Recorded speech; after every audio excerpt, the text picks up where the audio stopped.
Well, let's return to the breaking news now. Reports say that Anthony Joshua has been injured in a car crash that killed 2 people in Nigeria. Yeah, it is understood the former 2-time heavyweight boxing champion sustained minor injuries when his vehicle collided with a stationary truck along a busy section of the Lagos-Ibadan expressway at around 11 a.m. local time on Monday.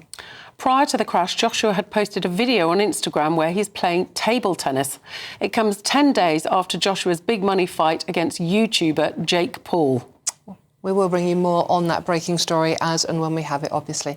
OK, let's return to the breaking news story now. Reports say Anthony Joshua has been injured in a car crash that killed 2 people in Nigeria. Well, it's understood that the former 2-time heavyweight boxing champion sustained minor injuries when his vehicle collided with a stationary truck along a busy section of the Lagos-Ibadan expressway at around 11 a.m. local time on Monday. Prior to the crash, Joshua had posted a video on Instagram where he is playing table tennis. It comes 10 days after Joshua's big money fight against YouTuber Jake Paul. OK, now let's join by former professional boxer Spencer Oliver. Spencer, good to see you. Thank you very much for joining us. Shocking news from what we can tell, though, from the reports we're receiving, that Anthony is OK, but sadly 2 people have lost their lives.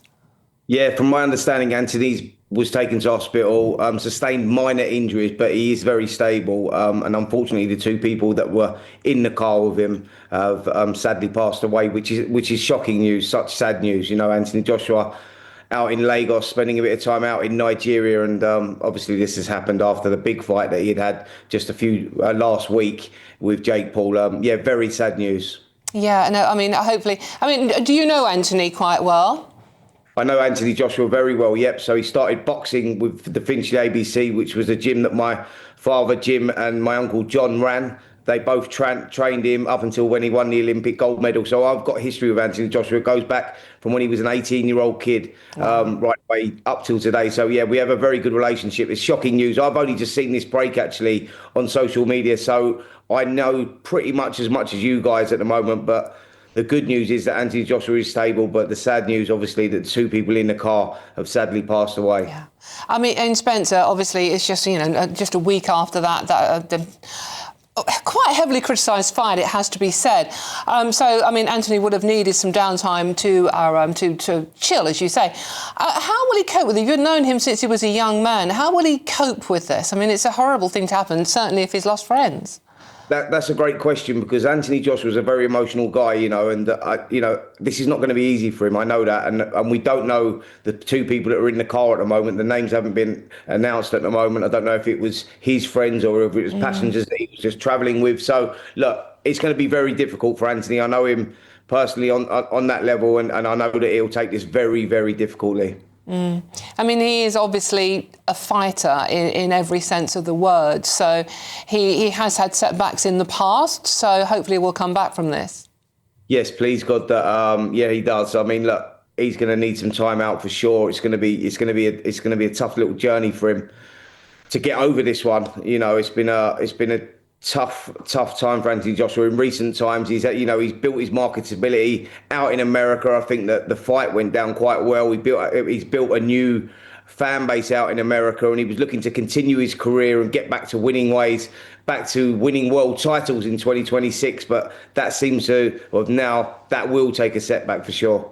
Yeah, of course. Thank you so much for joining us. That's former professional boxer Spencer Oliver there on the breaking story that Anthony Joshua has been injured in a car crash in Nigeria that has sadly seen 2 people lose their lives. We'll have more on that breaking story as and when we get it. Yes, let's hope he will be OK, but terrible that 2 fatalities. Now, a reminder, the British heavyweight boxing champion Anthony Joshua, he's been injured in a serious car crash that killed 2 other people in Nigeria. Pictures on your screen there of Joshua, who was injured. He's 36 years age.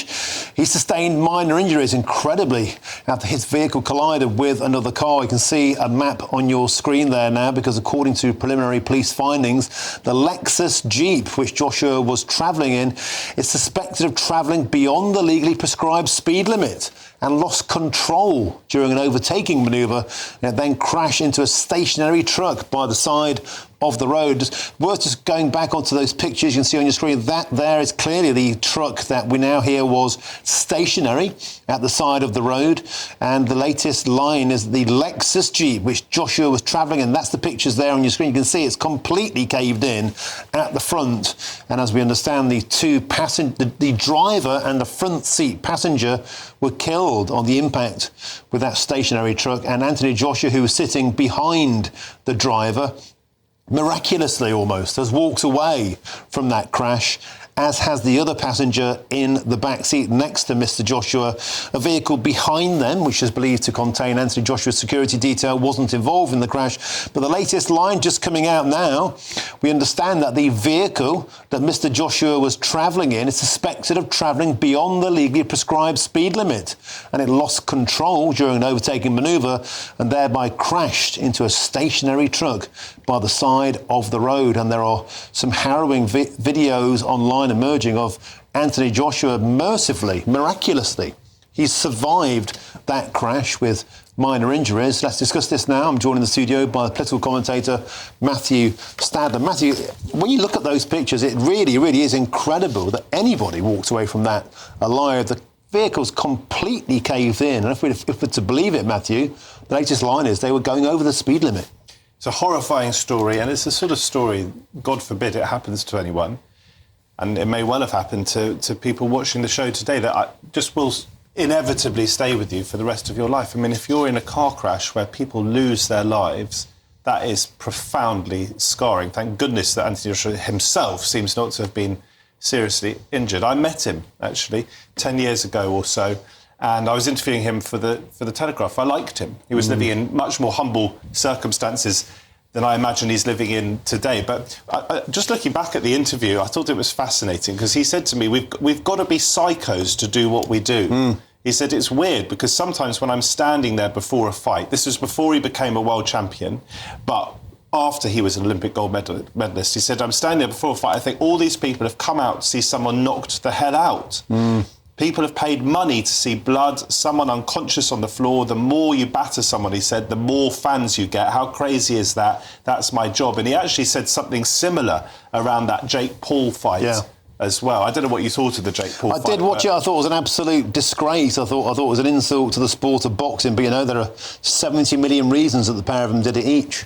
I'm not a fan of boxing just purely because I'm not a fan of human beings hitting each other in the face. But if you were a fan of boxing, I don't see how you could possibly argue that fight between someone who is a world heavyweight champion and a YouTuber, brave though Jake Paul undoubtedly was, how you could say that isn't bad for the sport. I mean, it's just crazy. But listen, to see him in these circumstances, we've seen unverified videos on social media, as you've said, without his top on, sort of staggering out of this vehicle, really distressing. And my thoughts go out to him, my thoughts go out to his family and to the family of those who we believe have died. It's worth just getting those pictures on screen now, the latest pictures of that crash. It just, I think, it sends a chill down your spine, but it's astonishing that anybody walked away from that, particularly if we're to understand the latest line, that the vehicle that Anthony Joshua was travelling in was going above the speed limit. This is a long freeway between two major cities, so I'm assuming, I don't know, the speed limit will be something like 60, 70 miles an hour, and it was going over the prescribed limit, we understand. If we can get those pictures on the screen of the Jeep that Anthony Joshua was travelling in. We understand it's a Lexus Jeep he was travelling in, suspected of travelling beyond the legally prescribed speed limit, lost control during an overtaking manoeuvre and crashed into a stationary truck by the side of the road. Please, let's try and get those pictures on the screen to show our viewers, if they're just tuning in, you will see when they come up. It's incredible that anybody could have walked away from this. That's the vehicle, the stationary one. That there is the vehicle that Anthony Joshua was in. Look at it, it's absolutely caved in. The entire front section, the engine is caved in. The two people in the front seats, we understand, were killed on impact. Anthony Joshua travelling behind the driver to the rear and has walked away. Incredible that anybody could walk away from that, Matthew Stadler. You can't see those horrific pictures.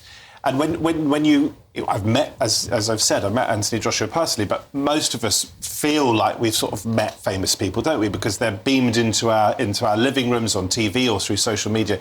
You cannot fail, A, to be moved by it, and B, to just remember the lessons that roads are dangerous places. Of course we use them. We just have to drive so carefully.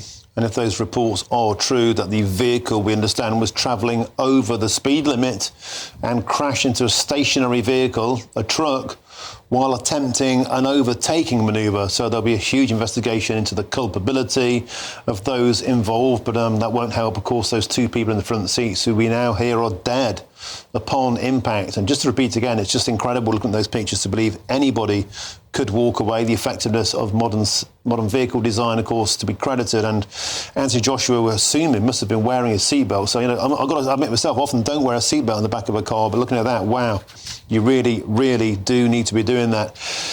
Incredible pictures. We'll bring you much more on that story throughout the rest of the show.